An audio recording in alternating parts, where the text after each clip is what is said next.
of Werewolves. Episode 29. All fucked up.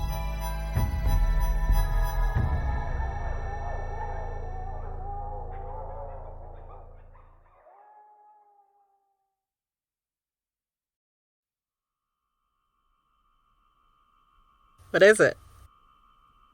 Just not what I was expecting a technomage to live in. This is an apartment. We don't all live in carnivorous houses. The garden's one of a kind. The garden's carnivorous? Yeah, didn't I tell you? Oh, don't worry. You'll probably give her indigestion or something, so you're safe. You're insane. Hey, you tend to benefit from my lack of concern for my own welfare. Touché. Are you classified as human? Negative. I am a meat popsicle. Not a very secure password. See the cameras? She can control them, and there's one over the front door, too. Yeah, unless someone is watching them all the time, they won't do much good. And they could be circumvented or even used against you. Yes, well, not everyone's being hunted by a megacore. I thought you said I wasn't special. Hey, Triss, this is Malcolm. Malcolm, Triss. Hey, come on in. Weird enough for you?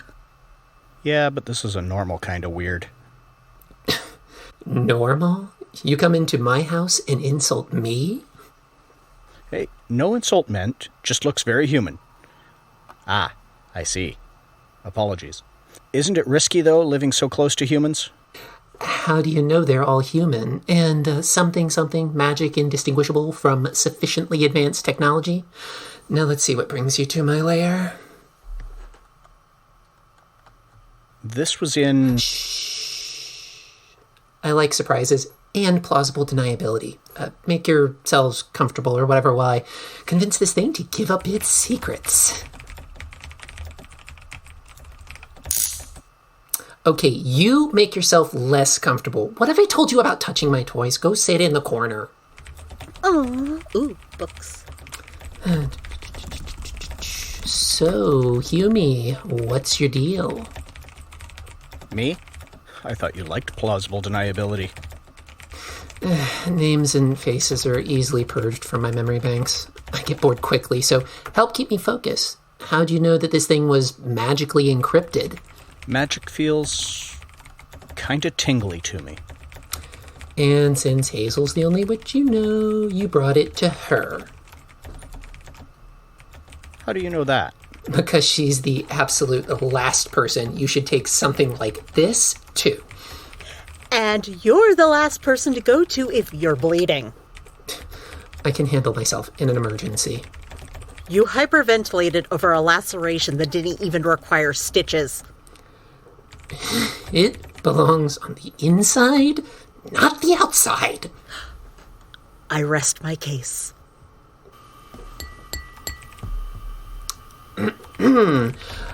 Behind that plasma screen lies 500,000 slave-ring daemons who would long for little more than to turn you into a kilobyte or a text file and then devour you.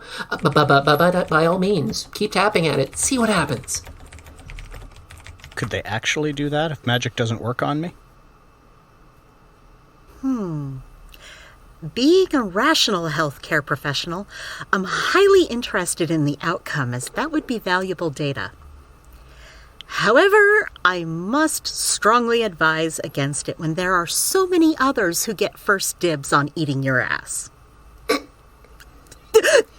That's not what I meant. Triss, you put that eyebrow down right now. Oh, here we go. Now, let's see what you've been hiding. Wait, stop scrolling. Please. Fuck! Mal? What was that all about? Oh, his mutant baby is being used to manufacture bio-weapons. I shouldn't have said that. What? You should probably ask him, Hayes. Tell me or I'm touching your computer. You wouldn't. Try me. You are one raging glitch sometimes, you know that? He had a kid that was born really messed up and officially listed as stillborn, but Perthrow stole him as their own personal lab rat to create some nasty shit. Drugs to suppress magic, a bioweapon, something about gene therapies. I don't understand all of it. And you just dropped that on him? Malcolm's a person. That's his son, not data or a program. And you say I'm the one who's a raging glitch. He was reading over my shoulder. I saw it at the same time he did. You're right. It's not your fault. I'm sorry. It's just this whole thing is so messed up. Here, give me the drive. He might want it once he's calmed down. Corporations like this can buy judges, politicians, anything they want, and all they get is a fine. A mere fucking portion of their profits. They've treated this kid like a piece of meat since he was born, just calling him by a number, no name. They might technically be human, but I don't think they know the meaning of the word. Are you sure you want to get tangled up in this, Haze? It's too late. I'm already tangled up in this. Ah, crap. He was my ride.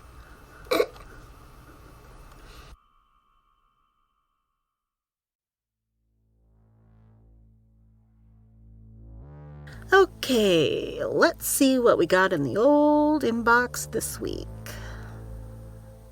The Blight. Is that what we're calling it now?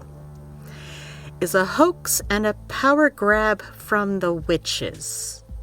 Wait. What? What power?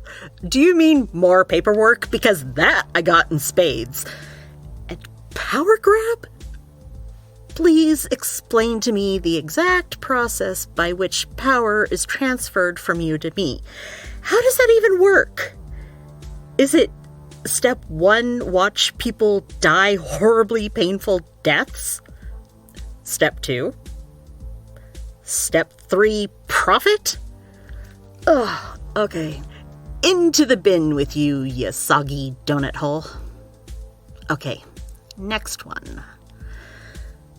Witches are human passing and want to be just like them. This whole blight thing is just self-loathing?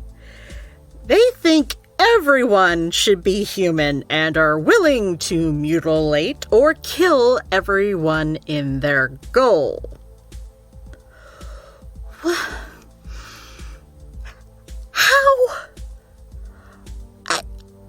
I swear, I'm losing brain cells just reading this drivel.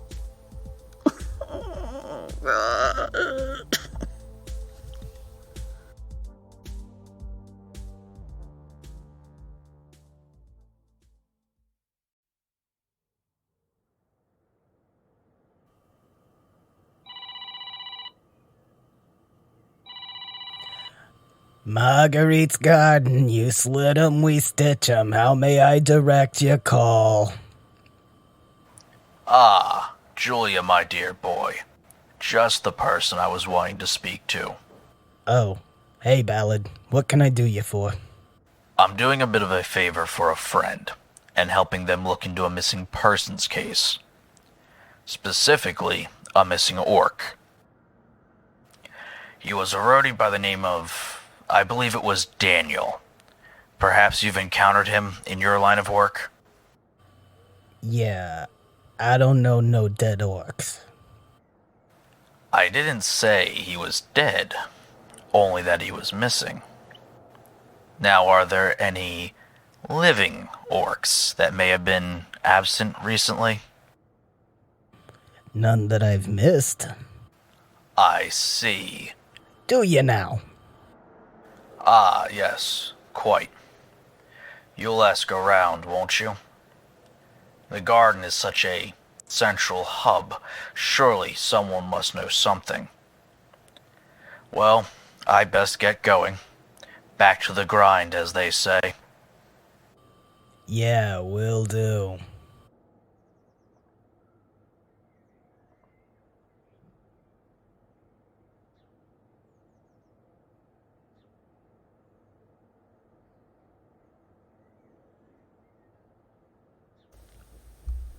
That disturbance you might have felt in the Force was the sound of thousands of brain cells crying out in terror and were suddenly silenced. Hey, would you know anything about Dan, the orc from the bathroom at the one show? No? Why do you ask? What did you do? Hey, I didn't do anything to him. Yeah, then why is he missing? Why? Is someone looking for him? Yeah, the Enclave. Crap. Spill it. I'm serious, I didn't touch him. But I would have if someone hadn't gotten to him first. Damn it, Hazel, what the fuck? Wait, you're mad that I thought about feeding your rapist to some ghouls even though I didn't? It's like you're turning into Malcolm. Who gives you the right to say who lives or dies? Well, you didn't want to get the orc elders involved. You didn't want anyone to know, which I get, but he doesn't get to just walk free and do it again to someone else. Not that I actually did anything about it. Who did? Valifar? Malcolm got to him first. Yeah, see, when you're thinking like Malcolm, it's a problem. And what would you have done if our roles were reversed? Or, gods forbid, it had been Addison. What you or Addison wanted. The survivor makes the rules. You taught me that. So where do you get off thinking you know better than me what he deserves? What was I supposed to do, Julia? You wanted to forget him entirely, and he would have gotten off scot-free. Just wait until you find out what it's like for your power to mean nothing. Just you wait. That'll fucking humble you. Are you wishing I was raped? Jesus, no! You gotta stop acting like you think you're a god. A god complex? Everyone hates me because of the crap with Crystal and Malcolm. The Enclave would love nothing more than to see me fail. Even my own grandmother can't bear to be around me. And now you're pissed at me for thinking about hurting someone who hurt you and no doubt would have continued hurting others. Yeah, you did more than think. Whether you had succeeded ain't important. The intent, Hazel, the intent is you went to kill him. You knew I didn't want that, but you know better than that because somehow what? Your fifis are more important? You took what little power I had in this situation away from me. You didn't want anything to do with seeing justice done. That's not power. That's denial. Fuck you. You have no idea what I wanted because I didn't know what I wanted. Shit was too fresh. And where's the justice anyway? You being judge, jury, and executioner? You asked me not to tell anyone, including the orc elders, which meant no judge or jury. Oh, but you could trust Malcolm. I did not tell Malcolm. How could you even think that? Yeah, well, that ain't justice. That's vengeance. Well, there's jack all I can do about it now over something that I didn't even do. You can admit you were fucking wrong for once and start acting like you used to before that raid on Perth Row. You've been a goddamn power trip ever since then. Act like I used to. Scared of my own shadow? Like there isn't a kid who depends on me? Pretending to be human in the hopes my dad'll finally see me? And power trip? I have everyone so far up my ass, I might as well slap a colonoscope on Ballard's head and make him useful for once. Probably because you need it to keep it from going off half-cocked. And maybe while Ballard's up there, he could find your head for you. How did you know I was even there? Who told you? It was Ballard, wasn't it? He knows somehow. Juliet, don't you see? He's trying to divide us. No. It was your choices that did this. First you bring a fascist in. Then you go and start acting like him. You should just fuck him and get him out of your system. Are you jealous of Malcolm? Oh, my best friend tosses me aside for a cute piece of ass and asks if I'm jealous. Bless. Cute ass? Demisexual dumbass? Yeah, talking about his personality, dumbass. What personality? You want him gone? Fine. Give me a minute and he'll never bother us again. Oh, cute. You're more homicidal than healer these days. Whatever happened to the Grand Council? Are now you better than them too? I meant I would tell him to leave and never come back. Gods, is that really what you think of me? And the Grand Council's not going to do anything until he actually does harm. And in that case, it's my head too, or have you forgotten that? It's your head until you're done with his ass. Don't pretend you ain't got a choice. You've had every opportunity to do something about him yourself. Oh yeah, like what? Kill him myself. Open myself up to some council justice because of your shit decision. I should do exactly what I say you're doing that's so fucking wrong. Is that who you think I am? Well, now you can do exactly what you've been telling me to do. Just hand him over to the council yourself, because this sure as hell counts as a strike against him. Ballard must not have enough evidence or he'd have done it himself, so he wants you to do it for him. What a fucking gauntlet to throw down, Hazel. Don't act like I ain't been racking my brain trying to figure out a way to do that would leave you in the clear. Then why are you yelling at me for lying in the bed that I made? I get that you don't like it, but there's fuck all we can do about it now. It's fucking understandable, but you are so invested in this. Damn right I'm invested. There's a plague going around created from his son. Not to mention, he's the best weapon we have so far against them, and I would much rather sacrifice him over any of us. You think I don't know that? Then why are you yelling at me? Because it fucks me too, and you won't see it. How am I fucking you over? Addison isn't in here screaming at me about Malcolm, and they of all people have the most right to hate him. Addison didn't have friends to lose. Addison doesn't have anywhere else to go. Addison has been so used to seeing their abuser that it's still normalized to them. Me? I lost friends because of your choice. Your choice.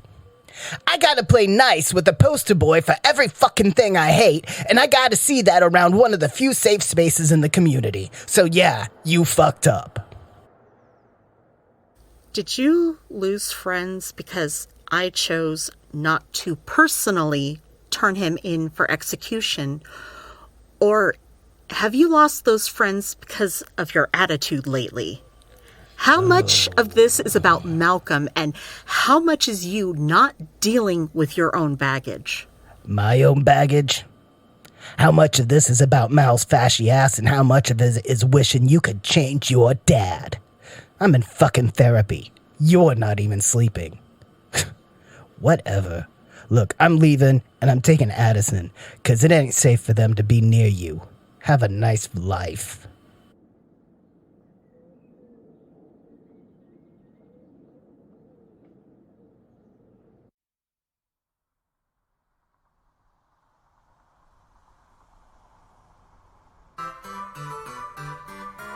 Look, he rises from the dead. A grave, no less. Spreads cannibalism. Raised other dead. He was obviously a zombie. I'm telling you, he retained conscious will and tremendous magical powers, which makes him a lich. You're a wart on the backside of academia. Oh, come back here, you ignorant blowhard. I'll bite your ear off. Good, then I won't have to listen to your unschooled bloviating. Well, listeners, it appears that today's Talking Head segment has been cut short once again due to irreconcilable differences. We'll cut to a short break while the blood is cleaned up. Ooh, a deer. Addison! What? I still have 2 hands on the wheel. Yeah, but you gotta keep your eyes on the road, not taking pictures of animals. Besides, that was no deer. Isn't there a Native American myth about... Would not go in there. Besides, you don't talk about them. It draws their attention. Oh. It'd be a pain in the ass if I had antlers.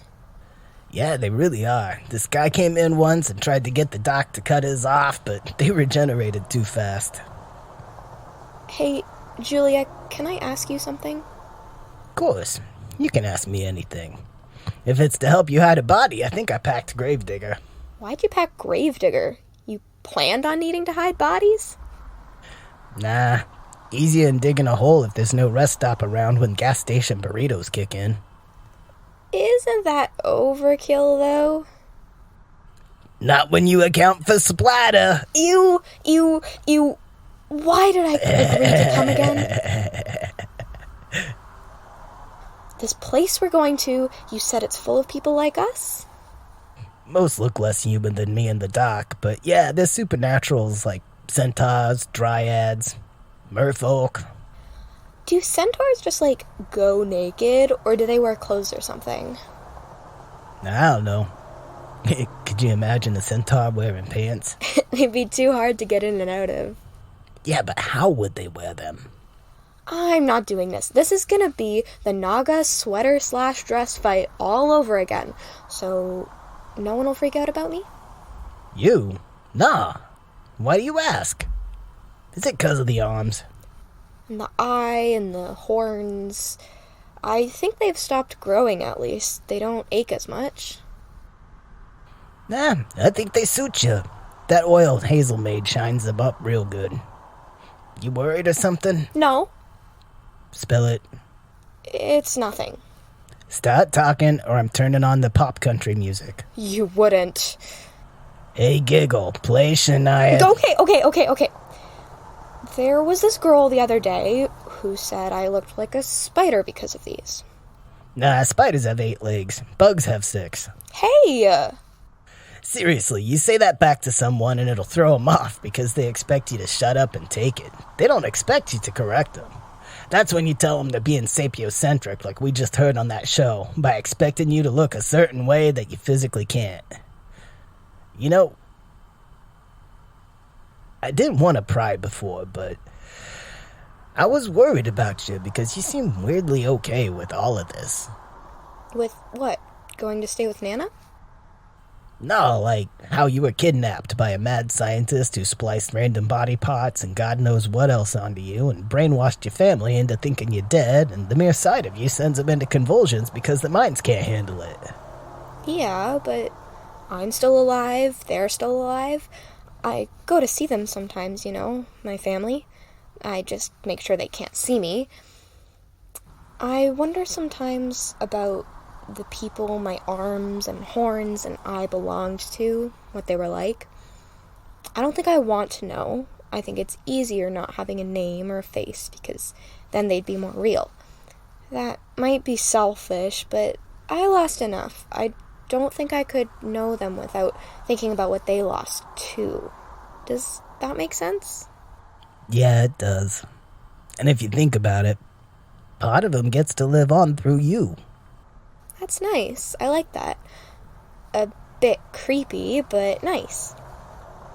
Look, this place we're going to is full of people who can't or don't want to look human and don't want to make themselves be something they're not just to fit in. They got centaurs, right?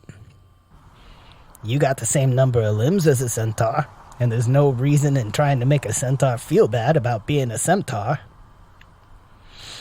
You're an Addison. What else are you gonna look like other than an Addison? Does this mean you're going to stop avoiding the sun and dyeing your hair and just let yourself go green? You know, I just might.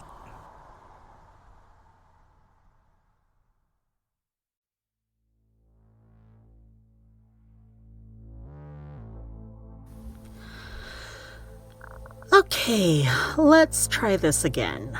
What fresh new horrors does my inbox hold for me today? Well,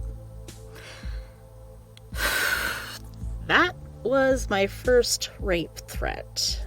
And that is a sentence I never thought I would say. Hey, bitch! Really going for the lowest hanging fruit on the insult tree, I see.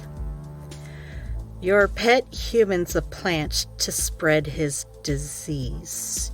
You should do us all a favor and kill him, and we're done with that one. Okay. Complicit with supernatural genocide. At least this one isn't afraid of multisyllabic words. You and your fascist fuck buddy. Why does everyone think I'm sleeping with Malcolm?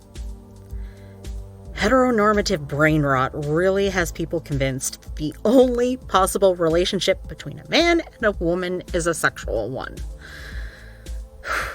Everyone knows he helped create the blight that's killing us, and you're protecting him. We all know where you live. Traitors are gonna swing.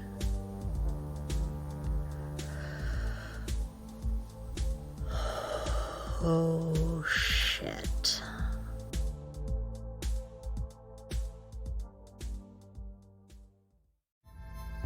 Thank you for listening. Today's episode was written and performed by Brenna Anderson-Dowd as Hazel Thornton, Frederick Elmore as Julia, Keith Baldwin as Malcolm, Carl Knudson as Ballard, January Sterling as Triss, Taryn Baldwin as Addison. Sound design by Frederick Elmore with music by Kevin Elmore. Please rate and review. Special thanks to Write a Unicorn on Tumblr. Find us on Tumblr or Facebook, or email us at feedingwerewolves@gmail.com.